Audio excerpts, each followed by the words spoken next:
My name is Dr. Michael Brown, and this is 3 Words, a bite-sized podcast about the significant and special choices we all can make in order to be more fully alive. And that really is the conversation today, about special choices as we talk about traditions, as we talk about building memories with the people that most matter to us. Listen in. Well, it is so fantastic to have someone in the studio this morning that needs no introduction, at least to me and to the guy behind the camera, who happens to be our son, Logan. But Teresa, my wife of 33, almost 34 years, great to have you in the studio today to talk about something that is very near and dear to your heart, to my heart, to our family's sense of being. And so what are our 3 words for today? Start a tradition. Start a tradition. We are a family of, some would say, overboard traditions. We do so many. But first, just to kind of kick off our conversation, let's you and I kind of go back and forth and share with our viewers and listeners why this particular topic is so very important for us. Yeah. I think why we have so many is we just feel like these traditions are what hold us together, what helps us to feel like we belong with this family, with this group of people. Kind of like, this is the way the Browns do this, or this is how the Browns are. This is who they are. And we really like creating that bond of togetherness. I would agree. In fact, I would say that traditions are the rhythms of belonging. I mean, obviously, belonging is something that is felt in a particular space and place. Belonging is something that I think every family and organization and sports team and corporate office would want to feel, that sense of belonging. But traditions actually make a strategy and our intentionality around creating proactive traditions. And I think that gives us a sense of belonging. Why else do you think traditions are important? I think it also gives us a sense of stability, predictability. The kids all know that, it's almost Christmas time. These are the types of things we do leading up to Christmas or on Christmas Day. It helps us to have to make less decisions. I know, we don't have to sit there and ponder, what are we going to do for Valentine's Day this year? We kind of know what we've done in the past. And so that stability, predictability, less decision-making each time. And for our family, we had a foster care license for 20 years. And so we had 21 children in and out of our home. And I think for them, it created some stability to just be like, this is what we do, for Memorial Day or whatever. And it helped them to kind of feel a part of our family if they wanted to. During those times, and if they stayed with us for over a year, there was some anticipation of, I remember this is what we do, kind of a thing. So, well, I love that. And I think in many ways, it's when those moments, traditions help moments become memories. And I think particularly for those of you, and maybe you've listened to our other podcast episode on foster a child. For those who you have been involved in fostering children, I mean, creating memories that are positive is a very, very important part of their journey. And I think one way to do that, there's many ways to do that, but one way to do that for sure is traditions. You also talk about instability and just this idea of just chaos, and life is hard. And I think even any of our listeners and viewers today would be like, well, for sure. But what I think traditions also do, not just in families, but also, again, in teams and offices and communities and friendship networks, traditions are anchors. They're anchors in an ocean of turbulence and of storms and waves, and life can be pretty roller coaster-ish, and it can feel like we're on this boat bouncing from place to place. And so I think in many ways it creates this sense of anchor. So belonging for sure. The rhythms, traditions are the rhythms of belonging, but I think it's also an anchor, as you referred to, in the midst of a chaotic and at times feeling an unstable world. For sure. And I think it really helps with our emotional stability, emotional well-being, because even in the midst of those hard times, whether it be between you and I or with some of the other kids or whatever, we have that to look forward to. Yeah. And it's almost like a reset during those traditions where we invite laughter and memories and poking fun of and all of those things. And it kind of it brings us back together as family is most important, and then kind of sends us off back into the storm with those memories and traditions. I love this. I love this conversation. Is there anything else that comes to mind, sweetheart, when you think about kind of the value of traditions as we kind of set the stage to kind of talk a little bit about our family? Yeah. I think it also just helps with generational memories. The stories that we tell about your dad, Grandpa Brown for the kids, or the story the kids tell about you, it just kind of brings the generations together. And so a combination of maybe incorporating some of the traditions that you had when you were a child, or more recently, the ones that I've had, and it just kind of bringing those things to the family. I feel like it makes the extended family feel closer too. I agree. And you're usually the brunt of all the jokes and things that come up every time we're together, no matter what the tradition is. Well, it's funny you said a story about Dad or Grandpa Brown. I feel like Grandpa Brown has a couple. My dad has a couple that we kind of poke at every time we're together. Like, let me tell you a story. It's like, here we go again, this tradition. And some of it's traditions and some of it's just funny stories. But a lot of those stories, a lot of those memories that we make fun of or that we poke fun of, of course, in good humor, are wrapped around traditions or things that we have committed to doing. Had we not had this tradition, there wouldn't be this story. Right. Had we not had this particular rhythm and routine in our calendar, we might not have had this humorous antidote to share about this person or that person. Yeah. But you are right. Oftentimes they tend to be focused on me. I think I do some good things, but it seems like all the ridiculous things are the things that are mostly highlighted throughout the years. You also talked about generational impact. I think sometimes, too, for our in-laws, those who are marrying into our family, I think they can be a little overwhelmed. They're like, you guys have so many traditions, and now your traditions have become my tradition. One particular story, if I can share it now, is obviously you love to talk about half birthdays, and we may talk about that more here in the next few minutes, but my oldest daughter, Lauren, she loves these half birthday celebrations, but my poor son-in-law, if he forgets her half birthday and doesn't make a big deal about it, he's going to probably be in trouble. So again, something to poke at, something to have fun with. But I think what really kind of flows through and is kind of the theme that flows through all of our traditions and our family traditions and our traditions with friends and family and so forth is generosity and gratitude. I think we were even chatting about this earlier, but around all of those traditions, there should be certain themes and certain core values. And we've been having lots of core value conversations even recently with our adult children. Who is our family? Who will be our family? How will the future of our family unfold in that sense of legacy? But I think tradition should be not just happenstance, but actually tied into and value the different core values and the strong centeredness that we have even as a Brown family. And I would even invite us maybe now, sweetheart, to maybe go through a calendar year just for our listeners and viewers and give them a sense of some of the things we do. Not that they need to imitate them, not that they need to replicate them, but to give them a sense how we tie our core values and our sense of what is most important through and in and around those traditions. So let's just kick off at the beginning of the year. January. Well, the typical New Year's Eve, New Year's Day things. We have never been stay up till 3 a.m. party in the New Year kind of family or couple. But we still have various traditions and things that we do for the kids who are in town.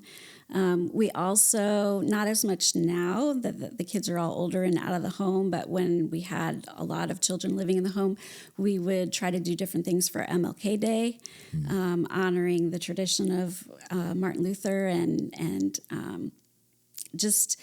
We have a son who's Black, and so just really felt like culturally that would be an important thing. And so trying to honor that more than just the day off of school or the day off of work.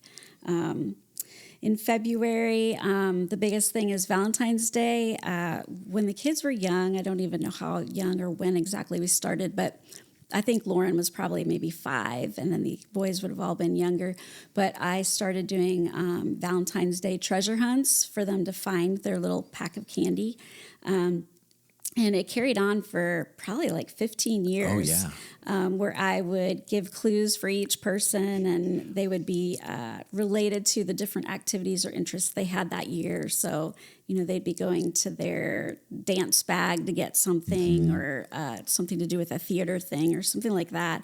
And then at the end was their chocolate, which we did for quite a while until they started getting a little too old for it, and then we stopped doing it. Well, but even as they started getting older, it was funny. Sometimes even some of our older adultish children would, wait, it's Valentine's Day. We need to come back home and from college and make sure we get the Valentine's Day experience. It was also really precious too, and I have very fond memories of this. That actually kind of built in the core value of looking out for each other, because our older kids would be kind of assisting our younger kids and reading the clue. Because a lot of times they couldn't even read the clue. Right. And then they get all excited, like, where could that be? Yes. What do you most like to do with your tap shoes? And then they'll look around and be like, where were that? Oh, the dance mat. And just kind of watching them do that. You sent out a text even earlier today I thought was really fun to our immediate family text group saying, hey, I'm doing this episode with Dad on traditions. Which are some of your favorite? Actually, Logan Brown, our second oldest son, who's sitting behind the camera right now, who is the producer of 3 Words Podcast, he immediately responded and said, Valentine's Day scavenger hunts. Yep. Even though he was probably one that needed to be read to and needed to have the for longer periods of time than the other kids. I'm just kidding. I don't know about that. But yeah, that was, I think, really a special part of that. For a couple reasons. Obviously, kids looking out for each other, helping the younger kids do that, but also the attention you gave, the way you really invested, I'm guessing hours and hours in coming up with just the perfect clues that would fit every single age group and every single interest of every one of our kids. I think that's what probably meant so much to them, because they felt known and they felt seen, and they definitely felt like they belonged. Yeah. Well, that was the hope for sure. How about March? March, well, a lot of times Easter is sometimes in March, sometimes April, but we have some Easter traditions. Do you want to tell us about? Well, we haven't done it. We haven't done them for a while, but Right. I know we used to go to Columbus the weekend of Easter. And again, sometimes it's in March, sometimes it's in April. And we just started this tradition where it's like, we'll go in on Good Friday and just have a big meal together in what is called Easton, which is a town center in the Columbus area, Columbus, Ohio. And we would just spend the night in a hotel, and we would always have dinner at Brio. And then we would give the kids some money on Saturday to let them shop. And because people would always complain, you live in Bowling Green, Ohio, there's no place to shop. So we give them some money to shop, and we'd just have fun. And kids would start splitting off and going different directions. And then typically we would end our kind of adventure, our Easter adventure, on Saturday with a dinner at the Cheesecake Factory. And then we would make our way back home, and obviously we would then go to Easter services on Sunday morning. But the kids loved it. And in fact, back to the immediate family text, Lauren, our oldest daughter, her response was she loved Easton. Sweetie, did we do that for like over a decade?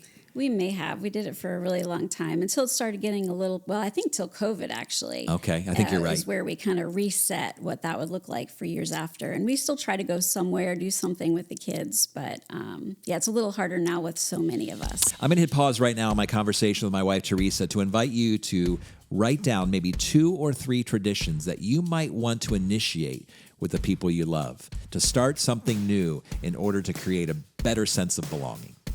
Now back to the conversation. Well, I think this is a good time even to interject this notion that our traditions have changed.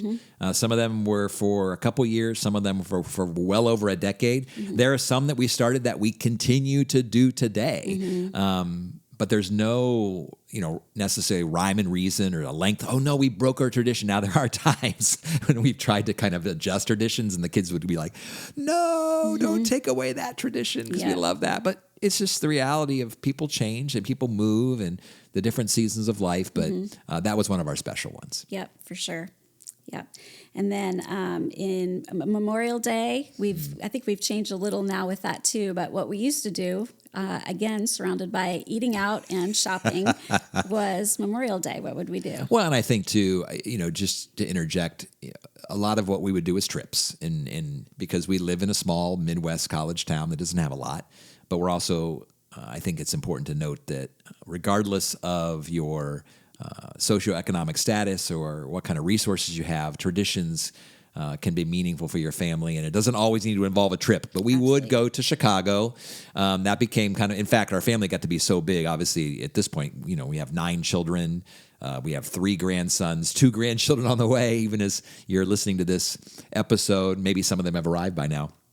But we would literally have to rent a 15-passenger bus and to get us to all that we needed to do. But Chicago was fun. That was a Memorial Day weekend. Similarly, deep dish pizza, special shopping, time in a hotel that we'd have to save money for several months to be able to do some of these traditions. But it was also a special memory. Now, that's all adjusted. We don't do a trip. Right. In fact, we do less trips because we've created more spaces around our house with a pool and a fire pit and a little kind of like playland area. Now that we've created spaces at home, we save money by asking people to come home and to just gather here in this space. But that was a fun memory for many, many years. Yep, for sure.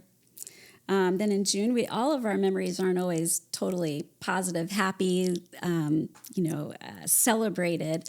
But every June 8th, we celebrate. On June 8th, 2001, I miscarried our twins.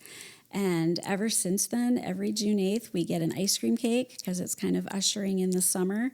And we, whichever kids are home at the time, we take a picture with them in the cake, and we kind of honor our twins, Morgan and Jordan, and somewhat celebrate the fact that that someday we will see them again. Yeah, I love that. In July 4th, we do a lot of the typical things of go somewhere to watch the fireworks that we still do even now. When all the kids were younger, I didn't realize until after the fact that everybody just kind of appeased me by doing this. But I know what you're going to talk about. We would get the Old Navy T-shirts, the flag T-shirts, and everybody would wear them, and we'd take a family picture in them. And that was always really special to me. We'd include any foster children who were living with us and all. But that's another tradition that we let go of because it was just for me at one point. So we let go of that one. But yeah, we love doing things around the 4th as well. Mm-hmm. How about the fall?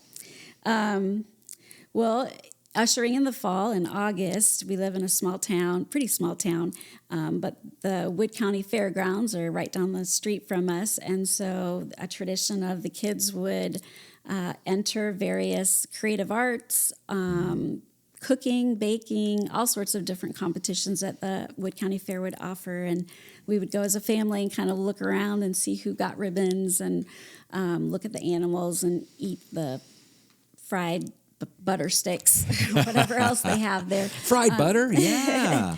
But the Wood County Fair was a big one for us. And then Labor Day is another one of the ones that we used to travel and no longer do, but we used to go. Yeah, actually we called it the island. What was that? Kelly's Island, I believe. Put-in Bay. Mm-hmm. There were a couple islands here in Northwest Ohio that we would take a boat to. We would just take the day and just hang out, ride golf carts around and do that. And that's where actually some of the jokes have come from, because I'm thinking about, there was one time, of course, our kids, some of them move a little quicker than others, and I was like really nervous we were going to miss the boat to go from the ground from the mainland to the island, and so I was like rushing us. I'm like, come on, we got to run, we got to get to the boat. They still joke about getting to the boat. We're in some random place doing whatever. They're like, you better race because we're going to miss the boat. So even through that tradition, people have been able to make a joke about their dad. Yes, so. For sure. In October, where we are right now, we have a lot of fall traditions that we've done through the years. One is that there's a Halloween trail mix that I've made that basically has just some yummy stuff and candy corns, which you got to either love them or hate them, but they were always in the trail mix. And that's been really fun. When the kids were younger, we would go to an apple orchard and pick apples and get apple cider donuts, things like that. When they were young, we would go to Pumpkin Patch. We go to one called Pumpkin Peddler. And we stopped that for a few years, but then we revisited it this year, which is really fun. Brought everyone back. Mm-hmm. Not everyone, but those who came back. Our 2 older couples and their spouses made their way back spontaneously. We included the grandkids. Yeah, that was super fun. The grandkids have never been a Pumpkin Peddler. In fact, my daughter-in-law, Logan's wife, who we keep talking about, she was like, this is the first time I've been a part of this family tradition. We're like, I don't what? know how that happened. I was like, but how dare you've never been to the pumpkin peddler with us? I'm not sure she's been there before, but she's seen, of course, pictures after picture after picture, watching the kids grow up with the pumpkins. So really fun. Yep. And then Halloween costumes when they were younger, pumpkin carving, all of that. But even last night, sweetheart, you made the trail mix. I did. I was eating the trail mix. And you've actually, speaking of changing traditions, that trail mix has evolved. Has it? Yes, because now there's peanut butter, M&Ms in it. There's things you didn't used to do. Yes. But now you've even expanded it. You've created now 3 huge batches because you're going to send some with our son Jameson to his work. Yes. And you're going to share them with our older kids. And so even traditions that we've been using for years may evolve and change and shift or even expand to include others. Yeah, true.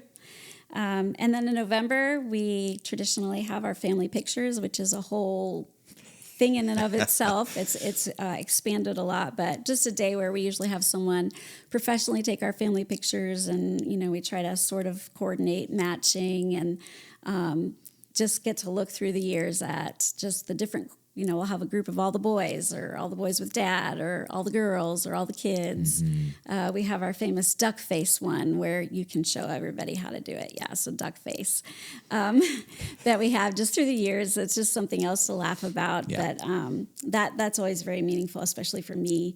Thanksgivings every other year for speak of decades, maybe 20 years or so, we've gone to Maumee Bay Resort in Ohio, and all of your extended family is there. And that's always been a huge memory time for the kids. We have that one coming up again. In a couple weeks. But even with that, we're probably only going to do that. It sounds like a couple more times before the grandparents say, hey, we don't have to anymore. And then we get to decide. As a family, we get to decide, do we continue this tradition? Do we change or alter the tradition to do something different that matches the time and in the demographic of our family and where people are living geographically? And so I think all of this is important just in regards to traditions can look different and can evolve and grow and change, but they're really, really important. Yeah. I think you have one more month to talk about. December. Yeah, the big one. Go. Christmas. Christmas is a big one for us.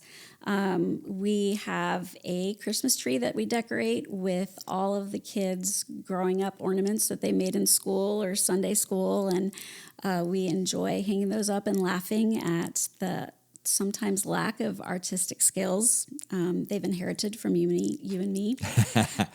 We also, on that tree, we have ornaments that your mother made.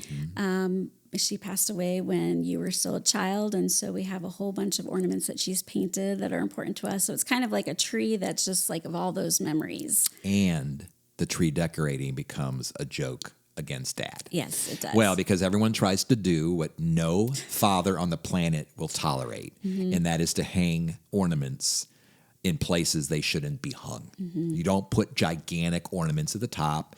You don't hang them from below the tree line. You don't anyway, hang that's another podcast for another time. But we'll talk about the therapy we all need because of that. But then we also have another tree where we have just every year we get a new ornament created that has the names of those of us who were in the family that year. And what I mean by that is some years we've had extra foster children with us. And so it's kind of as you look at that tree, you can just see through the years like what our family has looked like. And that's a big one. And haven't we also had like boyfriends and girlfriends ever on that particular ornament? We have. That no longer are married into the family. That's part of it. That was part of it, yeah. When the kids were younger, I used to bake a whole bunch of different cookies, and then we would go around, make a plate of cookies, and the kids and I, and sometimes you if you're around, would go to the doctor's offices and kind of serenade them, give them a little Christmas carol of "We wish you a Merry Christmas" and give them the cookies. And we did that for a lot of years, and just to a lot of places in Bowling Green, the postman, all of those things that sometimes I think people get forgotten at Christmas. And so we really enjoyed doing that. There was one year where our family, including some of your brother and his family, we went to a nursing home and we did our own little Christmas service for them. The kids memorized verses and songs and all of that. So we really enjoyed that. There were years where we gave out little gifts for the kids every day of Advent. That was when they all appreciated like the dollar store gifts. No longer can we do 25 gifts before Christmas even starts, but that was something that we did for a while. We've traditionally done a Christmas Eve dinner together and gone to a Christmas Eve service, all of those kinds of things. We've done a variety of things. It's morphed through the years, but we've done Christmas Eve toast together for the adults in the family, where we would just share encouraging things that we've seen in each other throughout the year, and that can be a really meaningful time for us. So it's changed through the years. We no longer go Christmas caroling or make plates of cookies for the dentist's office and things like that, but we still hold on to the meaningful tradition of Christmas as a time to be grateful and thankful, no matter what the year has held, that we are a family and that we're together and that we're blessed. Very blessed. And again, back to that core value of generosity and gratitude. Well, as we wrap up the conversation for our viewers and listeners, sweetheart, final words, final encouragements. One of the ways that we've tried to create an environment or a culture for our kids who are married to be able to celebrate Christmases and Thanksgiving, particularly with their other families now, with their in-laws, is we have started celebrating as a family what we call early Thanksgiving and early Christmas, where we celebrate it the weekend before or a few days before, so that our kids don't have to choose between, whose year is it to visit and spend the holidays with. And so we get both of them. So that's one of them that perhaps as anybody who has married children coming up, they may want to consider doing. That's worked really well for us. And it's been a blessing to us because we get to celebrate with our kids every year, and it's been a blessing to their in-laws too. I guess another thing would be just that it's okay to start and stop a tradition, which you've already mentioned, but there's a lot that we no longer do because they just didn't fit the personalities or the season of life we were in that year. And that's okay. And, we don't need to hold on. We don't need to add, 10 traditions every year because that's just not practical. It's not feasible to do.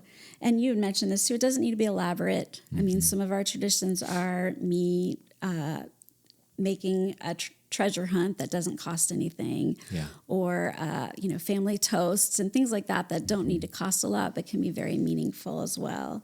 And I think overall, just traditions help us to remember the good, the bad. I mean, we celebrate the twins, and that was a hard chapter in our lives, but we celebrate that every year, and we just try to honor our past, our extended families, and ourselves, and to just always be thankful. And I think traditions help you do that. Yeah, I agree. Well, my final word would be obviously to our listeners and viewers, this has been a lot about our family. It's really good for you to kind of get to know the couple behind 3 Words podcast and a little peek into our family dynamic. But we're also very aware that your family may look different than ours, and you may even be thinking, how do I apply this, not even within my family context, but within my workplace or within my sports team or within this particular friendship circle, or even my neighborhood. But I do think, and I would agree with you, and I'm encouraged that in just celebrating the fact that you wanted to have this conversation with me, that traditions are really important, creating belonging, creating that sense of glue, stickiness between human beings, because as we've all talked about several times here on 3 Words Podcast, there is nothing more important than human connection, building memories together that will last not only a lifetime, but for generations to come. Thanks for being in the studio today, sweetie. We look forward to the next conversation. Thanks.